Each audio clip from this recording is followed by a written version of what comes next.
கோவிலில் போய் அர்ச்சனை பண்ணுறது அவசியமா? கோவில்களுக்கு போனால் அர்ச்சனை பண்ணணுமா? இதில் ரெண்டு விஷயம் இருக்கு. அர்ச்சனை முறையாக பண்ணணுன்ற ஒரு அவங்க சைடில் ஒரு விஷயம் இருக்குது. புரோகிதர்கள் அதாவது குருக்களுடைய பக்கம் பார்க்க வேண்டியது இருக்குது. அர்ச்சனைகள் முறைப்படி நடக்குமா, நடக்கிறதா, நடத்திக்கிறார்களா அப்படின்னு ஒரு ஒன்று இருக்குது.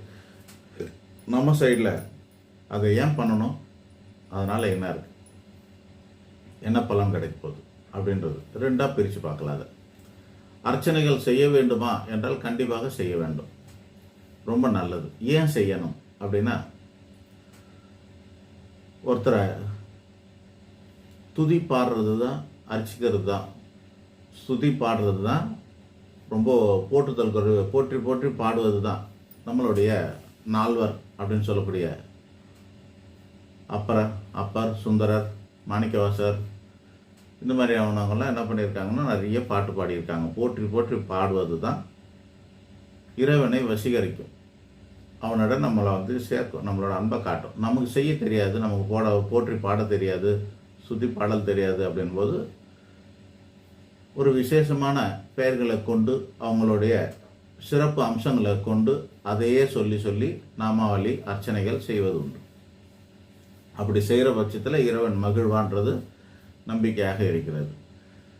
அதனால தான் நம்ம அர்ச்சனை பண்ண சொல்கிறோம். அந்த அர்ச்சனை எப்படி இருக்கணும்னா, நாமளே பண்ணும்போது சங்கல்பம்னு ஒரு விஷயம் தேவை கிடையாது.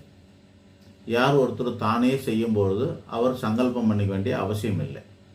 நானே போய் சாமிக்கிட்ட போயிட்டு பண்ணுறோன்னா, நான் இந்த குளம், இந்த கோத்திரம், என்னோட பேர் இது, என்னோட ராசி இது, என்னோட நட்சத்திரம் என்னன்னு சொல்லி பண்ணுறதுக்கு அவசியம் இல்லை. ஆனால் வேறு ஒருத்தர்கிட்ட சொல்லும்போது என்ன ஆகுது, இன்னார் கொடுத்தாங்கன்னு அவர் போய் சொல்லணும் இல்லையா? ஒருத்தர் லெட்டர் கொடுக்குறாரு, அந்த லெட்டர் எடுத்துமே உள்ளே கொடுக்குறாங்க அப்படின்னா, இது யார் கொடுத்தாருன்றது அதில் இருக்கணும்ல, ஐடியா இருக்கணும்ல.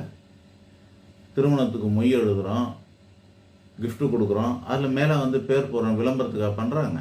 விளம்பரம் கிடையாது, இன்னார் இதை கொடுத்தாருன்னு அவங்களுக்கு தெரியணுமே, அதுக்காக செய்கிறது. கடவுளுக்கு தான் எல்லாம் தெரியுமே, இது தெரியாதான்னா அது ஒரு முறை தான்.